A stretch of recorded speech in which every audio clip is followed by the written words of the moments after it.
Hola, buen tiempo familia, buen tiempo, ya sea en la mañana, ya sea en la tarde o ya sea en la noche. No sé en qué momento nos estás viendo, pero lo que sí sé es que Dios está obrando en tu vida. Continuamos con el reto de 40 días de ayuno de abstinencia de cosas.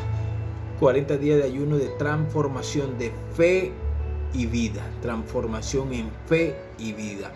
Hoy entramos en el día 32, estamos cerquita de llegar al número 40, bendito sea el Señor, 40 días de ayuno. Estamos en el día 32 y el título del día 32 es Entrenando la fe familiar. Entrenando la fe familiar. Y vaya que en estos últimos tiempos hay que entrenar la fe en el Señor Jesucristo en nuestras familias. Como siempre, la lectura de la mañana, la lectura en la tarde y la lectura en la noche, para poder lograr discernir todo esto previo a la semana mayor, porque estos 40 días son previo a la semana mayor. Entonces vamos a saltar hoy dos salmos bien especiales, son magníficos, te los recomiendo que los leas profundamente, subráyalo porque hay muchas verdades. Y hoy es Sabbat. Y en el Sabbat debes de comprenderlo preciosamente para que el domingo, día agradable del Señor, tú puedas tener una iluminación de todas las cosas que Jesús ha hecho en tu vida. Salmo 108, versículo 5 dice: exaltado sea sobre los cielos, oh Dios, y sobre toda la tierra sea enaltecido tu gloria. Versículo 6, para que sean librados tus amados. Haz que tu diestra nos salve y respóndeme. Ahora vamos al Salmo 112, versículo 1. Bienaventurado el hombre que teme a Jehová y en su mandamiento se deleita en gran manera. Su descendencia será poderosa en la tierra. La generación de los rectos será bendita. Versículo 3. Bienes y riquezas hay en su casa y su justicia permanece para siempre. Magnífico, hermoso este salmo. Uy, es tremendo. Pero bueno, vamos a entrar a un poco más. Hoy quiero ser un poquito más de enseñanza en esta parte para que tú puedas lograr. Lo devocional no es un comentario teológico, no es un comentario teológico ni profundo, aunque desearía escribirle con mayor profundidad, pero mi labor en este momento es que usted y yo, porque a la vez seamos avivados y podamos crecer en la fe a través de las Sagradas Escrituras y tengas ese anhelo y esa sed de poder leer las Sagradas Escrituras para que ella sea la que te dé la fortaleza para seguir adelante. Vamos a saltar la parte del Salmo cuando dice librados tus amados. Los amados son el pueblo de Israel y los pueblos que recibirían el Mesías, o sea, el Cristo, en el futuro. Los creyentes son los muy amados. Tan amado es que dice el Señor Jesucristo, el Verbo encarnado, dice: de tal manera amó Dios al mundo que ha dado a su Hijo unigénito para que todo aquel que en él cree no se pierda, sino que tenga vida eterna. Qué bendición en este devocional poder exaltar. El salmista, inspirado por el Señor, proclama la libertad de su pueblo, pero a la vez profetiza, da una palabra profética de lo que el Eterno haría por medio del Verbo encarnado, el Señor Jesucristo. Recuerda que somos muy amados del Señor. Este salmo nos enseña que somos muy amados. Esta palabra del salmista, inspirada por el Espíritu Santo, Ruach Kadosh, también nos lleva, dice: haz que tu diestra nos salve y respóndeme. Vaya, escucha bien. Haz que tu diestra nos salve y respóndeme. ¿Fue cumplida? Sí, efectivamente fue cumplida esta palabra profética del salmista. Fue cumplida en el Verbo encarnado, el Señor Jesucristo. Esa diestra estuvo entre nosotros y vimos su gloria. El Señor le respondió a los sacerdotes sacerdote de su tiempo, que no comprendían las manifestaciones de Dios el Padre, no la comprendían. Mateo 26:64 dice: tú lo has dicho, y además os digo que desde ahora veréis al Hijo del Hombre sentado a la diestra del poder del Dios Todopoderoso y viniendo en las nubes del cielo. Maravilloso, maravilloso. Dice: y la palabra se cumplirá en el día en que hasta en sus mismos enemigos lo reconocen, aunque ya empezó a cumplirse, pues sus discípulos le vieron resucitado de entre los muertos, sentado a la diestra del Todopoderoso. Dice claramente que Esteban, lleno del Espíritu Santo, puesto los ojos en el cielo, vio la gloria de Dios y a Jesús de pie a la diestra de Dios Padre. Y este es maravilloso. También exaltamos la otra parte del Salmo que dice: su descendencia, tú y yo, su descendencia será poderosa en la tierra. La generación de los rectos será bendita. Esto es maravilloso.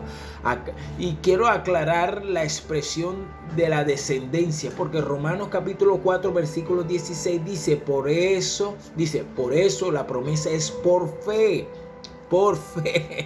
para que sea por gracia, a fin de que sea firme para toda su descendencia, no solamente para la que es por la ley, que sean los judíos que están por la ley, sino también para la que es de la fe de Abraham. Y esto es maravilloso. Él es el padre de todos nosotros, Abraham. Gálatas 3:16 dice: ahora bien, a Abraham fueron hechas las promesas y a su descendencia. No dice y a los descendientes, como si hablara de muchos, sino como uno, y a tu descendencia, la cual es el Cristo, el Verbo encarnado, Yeshua. En Cristo somos poderosos. Y yo quiero que tú puedas tener claro esto. No te detengas en nada, conquista, porque mayor es el que está en nosotros que el que está en el mundo. Es tiempo de conquistar lo inconquistable, naturalmente hablando, ahora en esa faceta, ya conociendo todo lo que es este salmo, un salmo profético que se cumple en nuestro Señor Jesucristo, pero también podemos reclamarlo como hijos de Dios en estos momentos porque hemos aceptado a Jesús como Señor y Salvador. Ahora toma en esta mañana un tiempo de adoración, de oración, y dile: Señor, gracias porque hago parte de esa familia poderosa. Toma un tiempo ahí.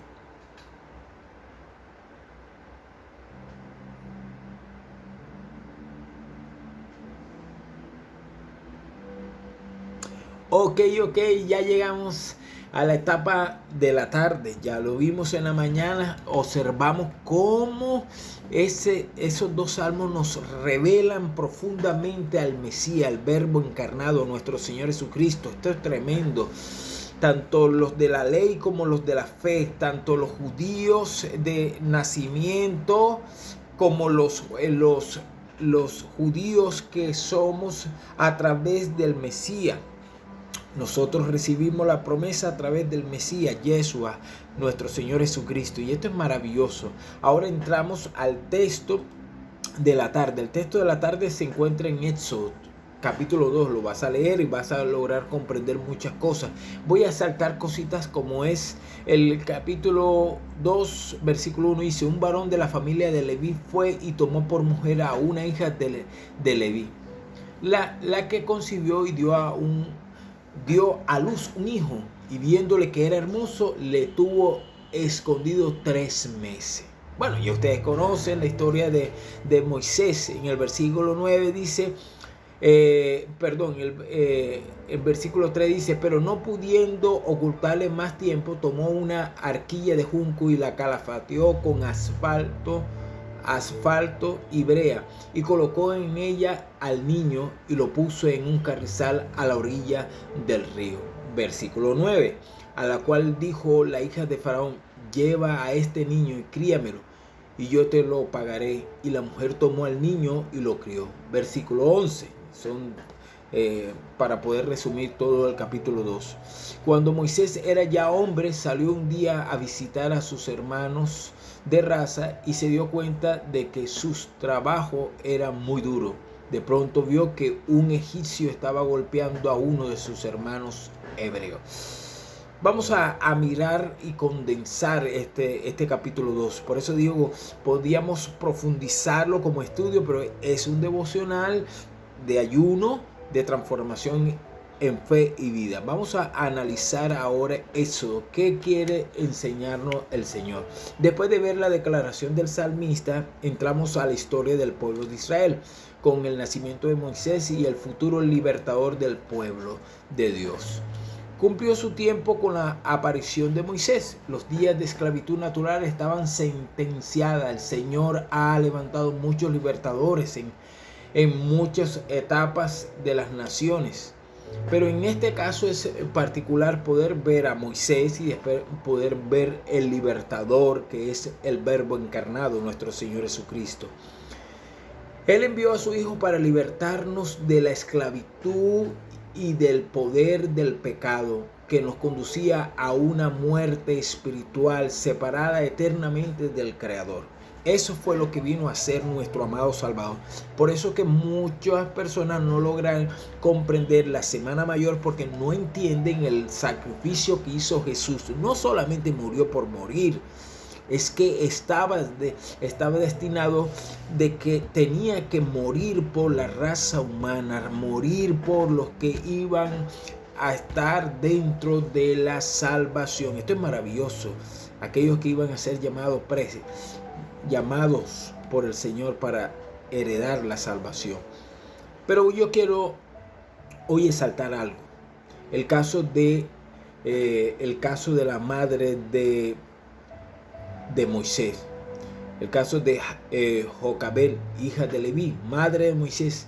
Es de admirar su fe. Y queremos admirar la fe de ella en esta tarde. La fe en el Creador. Creyó en el Eterno. Lo cuidaría en el río Nilo. Podemos meditar en esto. Cuando fabricó la pequeña arquilla, estaría pensando en el arca de Noé. Ella tenía que estar pensando en el arca de Noé, el cual fue la salvación de 8 integrantes de una familia y todas las especies animales que conocemos hoy. Ya nadie puede refutar que no hubo un diluvio. Ningún científico se atreve a refutarlo, porque ya hay evidencia arqueológica, geológica de un diluvio universal. Aclaramos ahora esto. El Señor siempre está dándonos oportunidad a la raza humana para que seamos salvos, y la fe de la familia de Moisés es de admirar.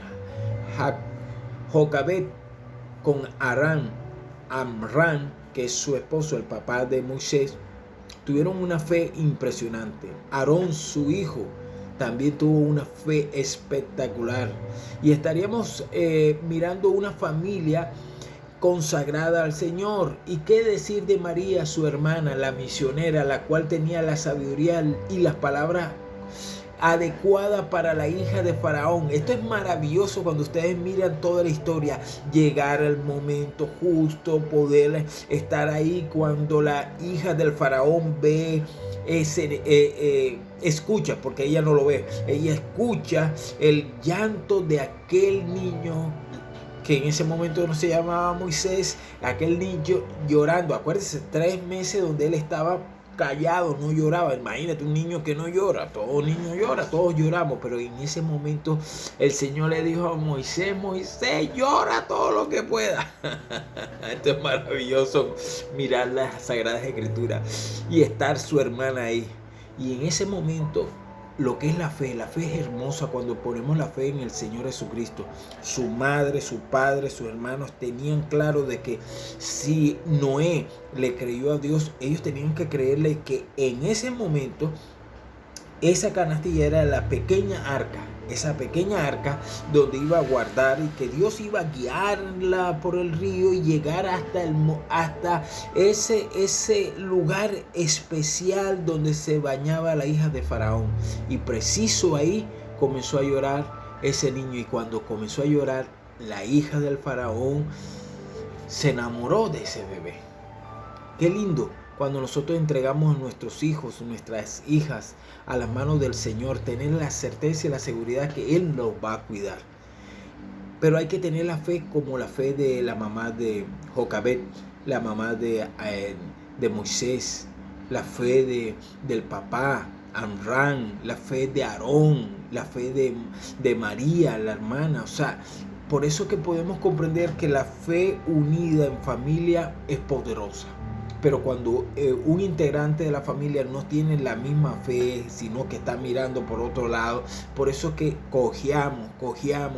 Es tiempo de que nos unamos a tener una fe suprema al Señor.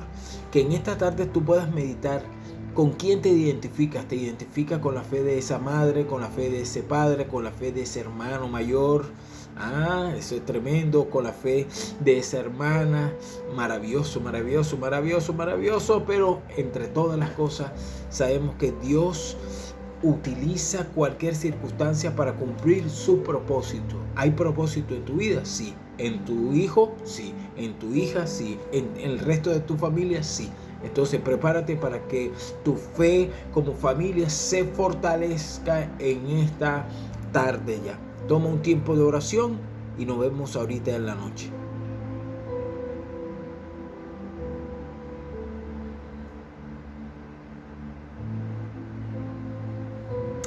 Ok, ya llegamos en la noche.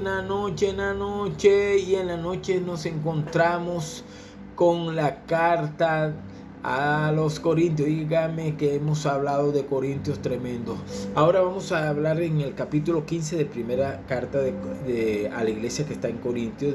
Pablo le escribe a la iglesia de Corintios, capítulo 15, versículo 3. Dice: porque primeramente os he enseñado lo que asimismo recibí, que Cristo murió por nuestro pecado, conforme a la Escritura, y que fue sepultado, y que resucitó al tercer día, conforme a la Escritura, y que apareció a Cefas, y después a los 12. Después apareció a más de 500 hermanos a la vez, de los cuales muchos viven aún, y otros ya duermen. Maravilloso lograr deleitarse en estas palabras del apóstol Pablo. Y yo quiero que usted pueda lograr discernir. Debemos de discernir cada expresión de Pablo aquí. Pablo es enfático, dice: porque primeramente os he enseñado lo que asimismo recibí. Es una enseñanza, un legado. ¿Cuál es el legado que tú le dejas a tu hija? ¿Cuál es el legado que le dejas a tu hijo? ¿Cuál es el legado que estás dejando a tus hermanos de sangre, a tu esposa, a tu esposo? En cuanto a la fe, estamos hablando claramente. El título de hoy es el día 32, entrenando la fe familiar. O sea, nos debemos de entrenar esa fe. Y aquí estamos para terminar con este texto del versículo 3, versículo 4, 5 y 6. Pero me gusta que dice: lo que asimismo recibí, que Cristo murió por nuestros pecados. Por nuestros pecados. No dice por los pecados suyos, no, por nuestro. Si no te consideras un pecador, no has logrado entender que Jesús para eso vino. Por los pecadores. Por los que realmente son pecadores, porque algunos creen que no son pecadores. Todos somos pecadores, pero algunos dicen que no pecan. Imagínate. Déjame reír. Y aquí dice claramente que Cristo murió por nuestro pecado. Bueno, hasta ahí muchos escépticos también lo creen. Sí, mira, un hombre por ahí, sí murió, pero que murió por todo el mundo. Pero sí es histórico, murió.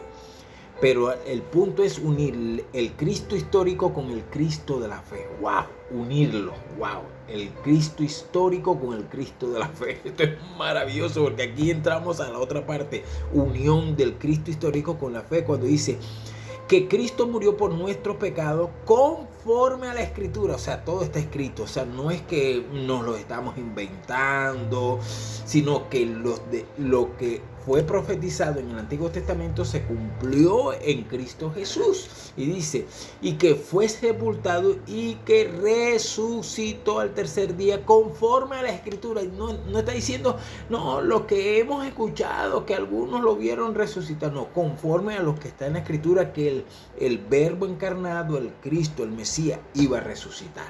Entonces, ¿Qué debemos de analizar en estos últimos tiempos? De que la fe familiar debe estar basada en las Sagradas Escrituras, basada en la fe en Cristo Jesús que está aquí, las Sagradas Escrituras. ¿Quieres conocer más de Dios? ¿Quieres conocer más de lo que hizo el Verbo encarnado, el Señor Jesucristo? Aquí está. ¿Quieres conocer lo que está haciendo en estos momentos el Espíritu Santo, el Ruach Kadosh, en la vida de cada uno de los creyentes? Tienes que leer las Sagradas Escrituras. ¿Quieres saber cuáles son tus promesas para poder estar firme en este mundo que a lo malo le llaman bueno y a lo bueno lo llaman malo? Tienes que leer las Sagradas Escrituras. Para esos son los devocionales, para que tú tengas cada día hambre y sed de poder escudriñar las Sagradas Escrituras. Aquí está todo. El presente, el pasado y el futuro. Está el pasado, el presente y el futuro. Estamos seguros para dónde vamos. Algunos no tienen la certeza para dónde van. Por eso que dice, vive la vida loca. ¿Cuál loca? Tienes que vivir la vida en Cristo Jesús. La fe y la vida de Jesús. Entonces nos vemos con la ayuda del Señor. Ya mañana es domingo. Ya mañana cada uno tiene que ir a congregarse, buscar la presencia del Señor, adorarle, porque es justo y necesario congregarnos. Eso dice la Sagrada Escritura. Le voy a dejar los textos bíblicos para que ustedes puedan meditar los textos del domingo. Bendiciones, bendiciones. Nos vemos el día lunes nuevamente con la ayuda del Señor. Y a los desempradores nos vemos el domingo para gozarnos con gozo y alegría. Bendiciones.